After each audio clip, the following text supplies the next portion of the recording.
Hey guys, welcome back to the channel, and in this video I have two replays for you in two of the Polish tech tree tanks, the CS-53 at tier 8 and the CS-59 at tier 9. So why am I showing these two tanks? So basically these two tanks got some changes done on the recent July update that happened this week, and I just thought, you know what, I'll give you some gameplay, but let's just go over sort of what they've changed with the tanks, just to give you a little bit of sort of overview of what's actually been done. So I guess we should probably get on to the major factor of what's been added to these two tanks, and that's in the fact that they've had rapid mode, the turbo boost, added to both of the tanks. So if you remember before, these two tanks didn't have that, but the CS-63, which is at tier 10, did have that rapid mode, that turbo boost, which you could activate by, well, I activate it by hitting the left on my D-pad.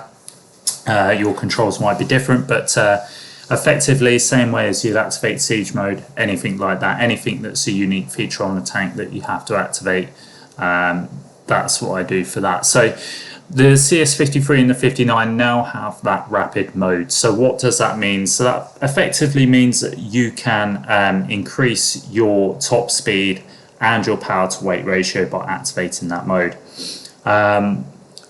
What else have they changed? So again, we're just sort of looking at the screen here on the CS-53, what they've changed. So I'm not going to read them one by one, but you can see sort of rotation speed, terrain resistances, and things like that have been altered. But also, just to point out, another major factor is your guns on the second turret here. Obviously they've changed on the first turret, but on the second turret as well, they have all been changed. So obviously dispersion penalties are increased when you go in rapid mode, as well as your aim time, it gets increased to 4 seconds, because naturally your accuracy should be absolutely poor when it's in rapid mode.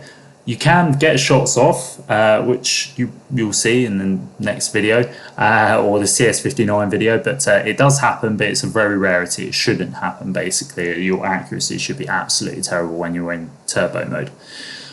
So aim time on your 100mm gun is sort of has come down from 2.3 to 2.1 seconds, and your accuracy is has gone down from 0.38 to 0.34, sorry, which is really good. They've removed the stock engine, they've added another engine into that, and you can see sort of the horsepower statistics on the CS-53. So yeah, that's basically that. And just looking at the CS-59 here, again, you can see sort of similar to the CS-53 on some of the things that they changed. By the way, if you actually want to properly read this, then go on to the World of Tanks Modern Armour website, and you can look in the news section. You'll see that there's a link to read all of the updates that have happened, because it's been absolutely huge this week. It's not just obviously the Polish tanks that have been looked at. There's been a whole host of tanks from near enough every nation that has been looked at, buffed or nerfed in some different way, shape or form. So head on to the website to have a look and check that out. So yeah, I'm not going to go into any more of this, guys. I think what I'll do is we'll go on to the replays, and then you can kind of see the changes that have been made, particularly the turbo boost, what that change means to you and what you can do with it effectively. So I'll stop waffling on and we'll head on over there, and I'll see you shortly. Okay, so here we are on the first replay where we're playing the CS-53.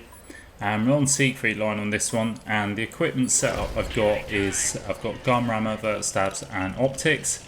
And on the perks, I think I'm running the usual, so that'll be Born Leader, Rapid Reload, 6%, Steady Aim, Snapshot, Run and Gun, Situational Awareness, Silent Driving and Camouflage Expertise. So initially you can see I've activated the Turbo Boost mode. We're actually on Encounter in this variant, so which basically means the spawns are set right out in the field. So when in counter mode, when on encounter mode I should say, For me, I think the objective is to spot the open, spot the cross. Now, we're not really doing that because we've got a Brask and a light tank in the game which are doing that for us, and are making their move to A1. This is really good for me because it actually gives us a lot of map control on this side, and tanks like this poor Oni are stuck completely out in the open. I should probably actually make a point, really. Encounter mode on this map is not great at all, and particularly for that scenario there where poor Oni is stuck out in the open, just makes no sense at all. Kind of feel like there should probably be 2 spawn points where you should sort of put your slow heavies in sort of, I don't know, B7 potentially. Give them a little bit of a helping hand, because it must suck when you're playing a super heavy and you get stuck right out in the open and then you're shot and killed before you even get to where you need to be. But anyway, that's me ranting on. Enough of that. So we've made our way over. You can see we've got 1200 assist already, where we've sort of activated the speed boost, and we've got into sort of those good positions where we can light up. Now I've come right over to the town. The reason being is obviously I wanted to keep the ridge in the way so that I can duck down if I get out spotted.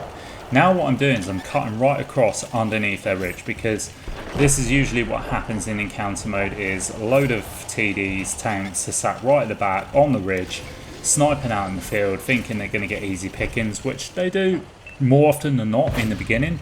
But then come late game, mid to late game, where they lose map control like this, they're in a defensive situation. So now I'm up here and I'm just going to poke this ridge, and I'm trying to get a shot on this SVAC 105 that's sitting in the back. Don't quite connect the shot, however I do pick up a lot of assist by spotting this guy up. This friendly buddy sort of comes up, doesn't get hit surprisingly, but I've got support. I've got this M56 on the left wing. Then I take a double barrel shot from the SVAT, and I thought I was hull down enough where I could avoid getting shot, but apparently not. So I take a double whammy from the SVAT. However, getting under this ridge, we've got 2.8k assist. The M56 on our left, I know you could get a shot into us, but we get a shot into him first, and we put him, basically take him out of the game for our second kill. Now we're going to focus on this unskinned Freedom, the Super Pershing here. We get a shot into his track wheel, picking up a bit of track assist there. Gonna poke up and get another shot, and he's just fired, so I know we're safe. We don't need to take a shot. I'm just kind of overextending there, so I want to make sure I get the shot in and I don't hit his track and all stuff like that. Now there's only 2 tanks left, and they're over the other side of the map. The Bog Horror has just killed himself, and I've set the boosters on, and I'm going to make way. And again, this is the other good thing about the boosters, is when you're sort of getting to that relocate or chasing after damage, you can put the afterburners on, and you can get over to where the damage is. And the CS-53 initially without the turbo boost was a half decent tank. I didn't mind playing it, if I'm honest, but with his speed boost, it's kind of just completely changed it. And I think it's a good addition, personally.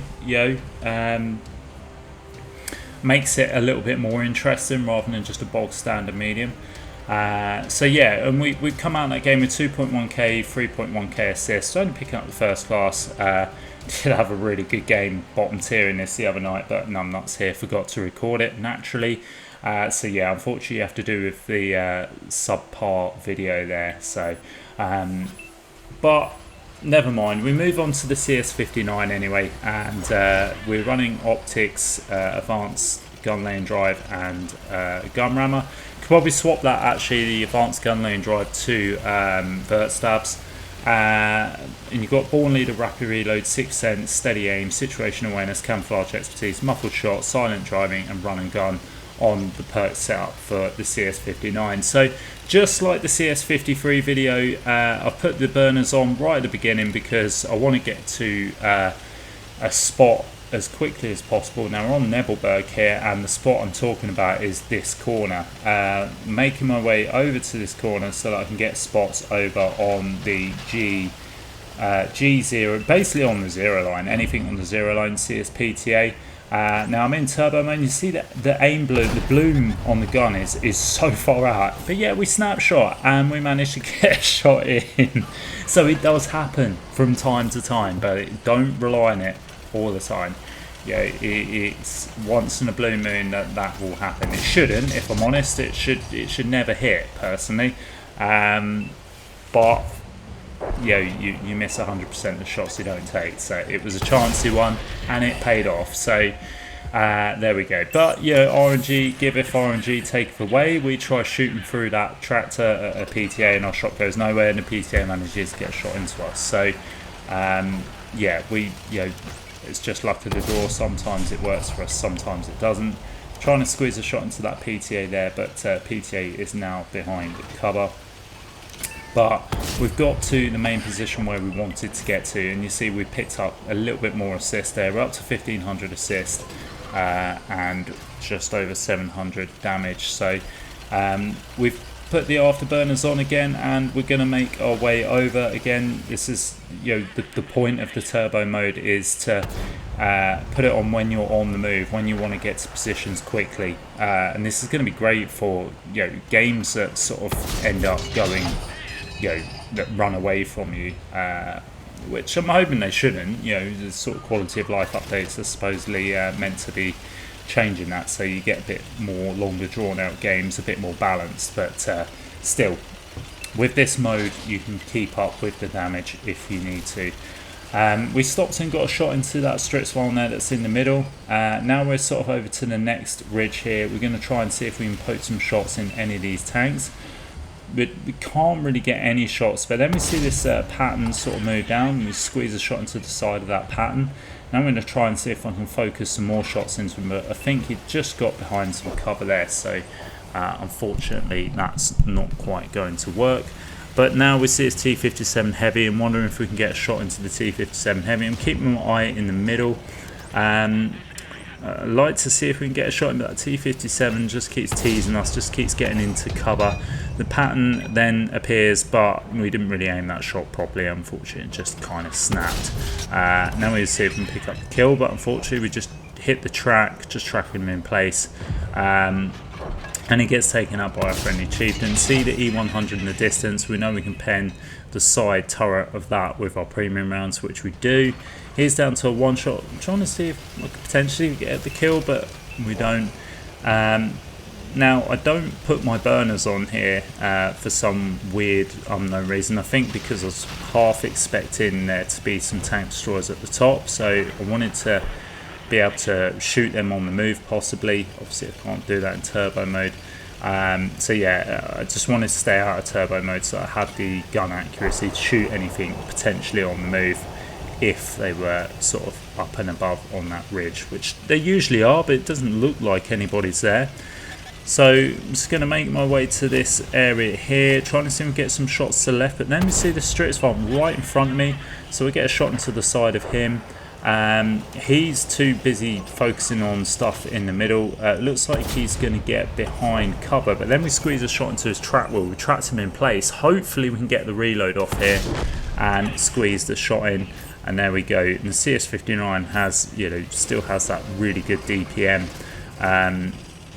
It's one thing I've loved about the CS-59. Again, before it had turbo mode, this for me was one of the better, one of the better tier 9 tank, one of the better tier 9 tech tree variants, or mediums should I say, at tier 9. I think it was a really solid medium, one of my favourites to be fair. But yeah, with the turbo mode it just again transforms it, makes it a completely different tank.